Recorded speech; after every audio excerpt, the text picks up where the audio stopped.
Good grief. Why do they never go in for me? Hey everybody, I'm back again with another vinyl Wodge. What's this, number 102? Think so? Yeah, something like that. Yeah, got loads of records to show. I finally managed to get through this batch of them, so here we go. I reckon the star of this batch has got to be this one. So this was a great listen. So this is a record I picked up. All these records are dead cheap, all of them.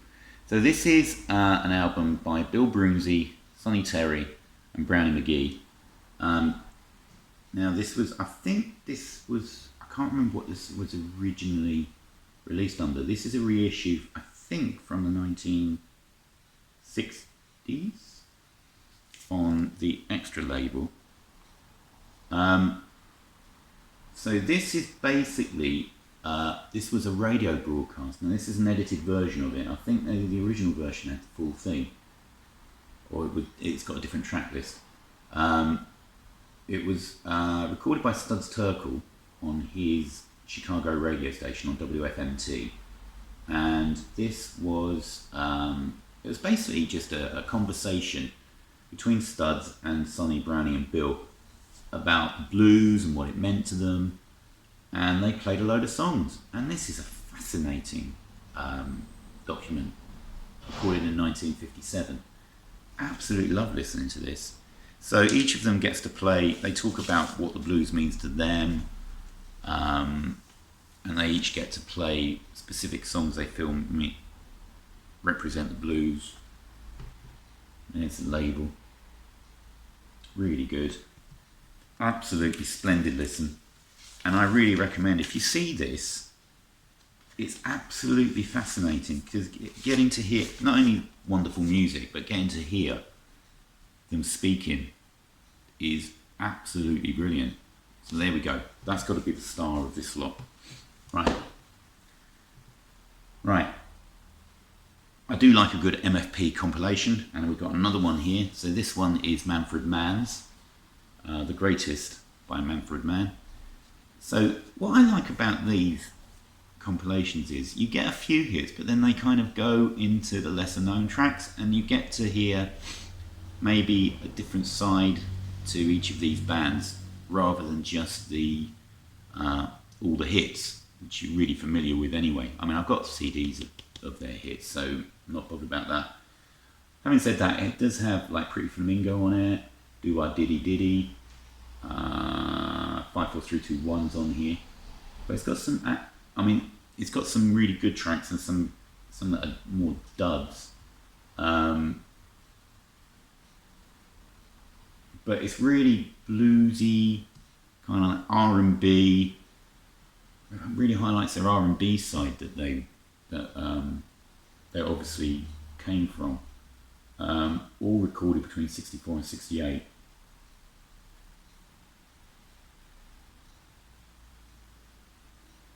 They also included a kind of anti-war song with God on Our Side, which I don't know necessarily works. It's more like a folky tune. It sounds like it should be a folky tune, and I don't think they quite pull it off. Sounds a bit, I don't know, not quite there, but it's still a good listen. There we go. On the MFP, the red MFP. And this record, I mean, I've actually paid more than it was originally sold for, but you could have had it for 62p. There you go.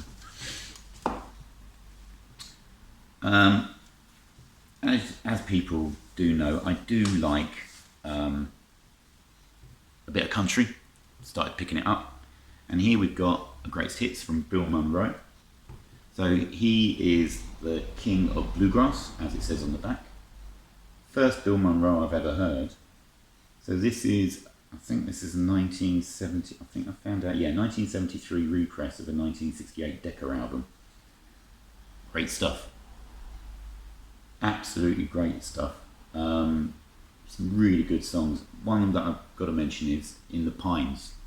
So I'm really familiar with the Lead Belly version of that song. It is probably one of my favourite songs. I've done it at karaoke. Obviously, I love the Nirvana version and the Mark Lanegan version, which is basically what Kurt Cobain based his off.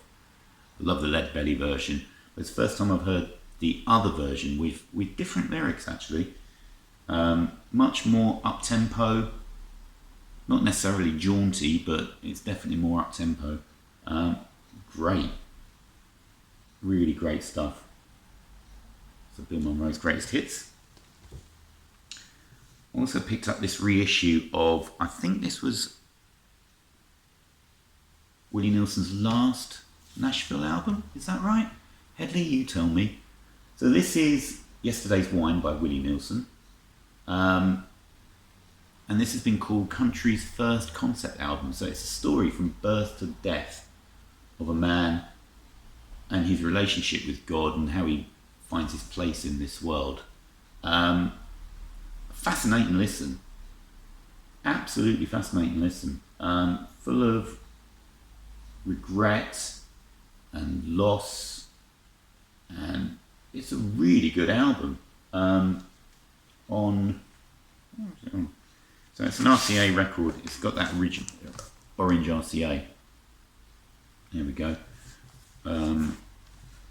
But it is a reissue because you've got all of that gubbins on the back. I really like this album. I've listened to it a couple of times now, and I'm definitely going to listen to it again. So record executives just basically laughed at him for producing this album, and this is when he went off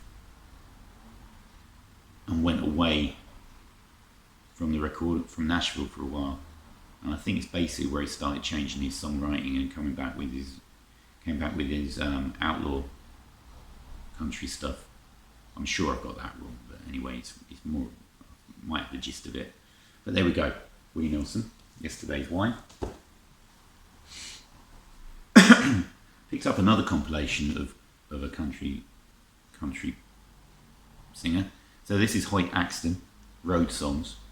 So this is a compilation of his A&M albums. Now I have one of his, I have Less Than the Song, which I thought was a phenomenal record. Absolutely phenomenal. I showed that a while back. But I thought, and it does have two of the songs from that album on here, but I thought I'd pick this up to check out what the rest of his output's like. It's not as good.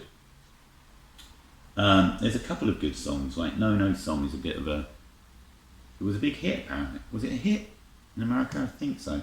About a guy travelling to Mexico and being tempted by long lines of cocaine and all kinds of stuff. Got a mariachi feel to this one, and it's actually got Cheech and Chong on it. It's got a lot of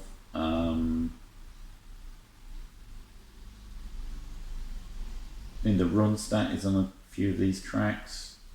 Telephone Booth is a great funky track. That's a really good one with Jim Keltner on drums, who's played with all kinds of people. I think he was with the Wilburys, wasn't he? In fact, Jim Keltner's on more than a couple of these. Line in the Winter, duet with Linda Ronstadt's quite nice. Does a version of Lay Lady Lay.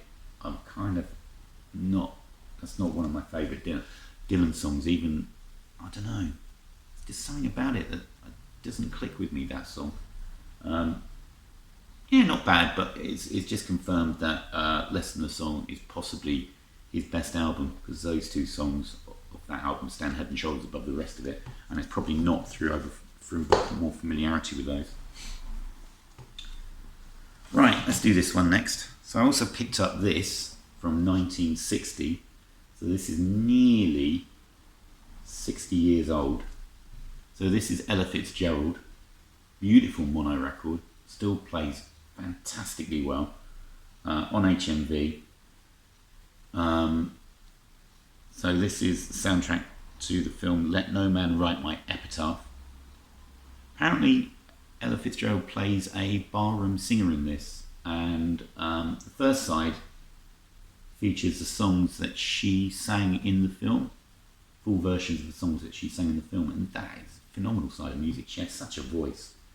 And then on the other side is just seems to be some of her favourite tunes, I think.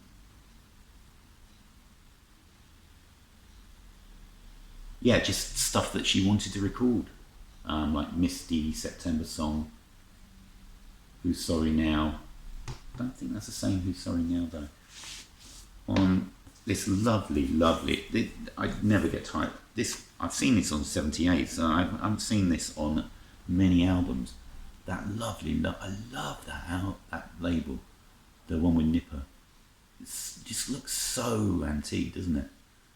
Lovely label, and a beautiful late night smoky record. Absolutely fabulous record that is from Ella. I have to look out for more of those.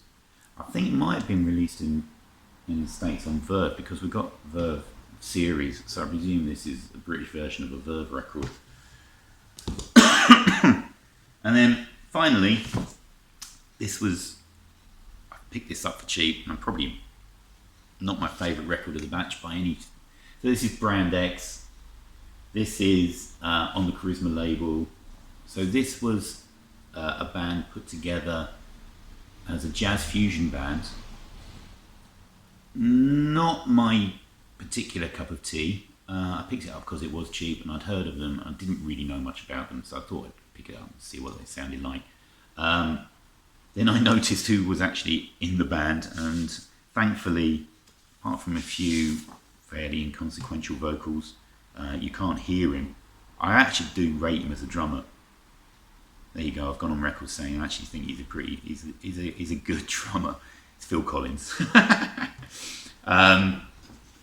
As you can see from, where is he? There he is. That one there. Yeah, it's a bit too fusiony for me. It's not something I'm particularly overwhelmed with. I might give it another spin. I mean, I do tend to give records more than one chance. In fact, things languish in my collection for years. And then I think, I haven't heard that. Should I give it another chance? Yeah, and then I go back and love them. So who knows, maybe I will turn this around. But there we go, Brand X and Unorthodox Behaviour. So there we go. Another batch of records, another Wodged. So thanks very much for joining me in listening to me chat about these, and I'll see you all again soon. Cheers, everyone. Bye.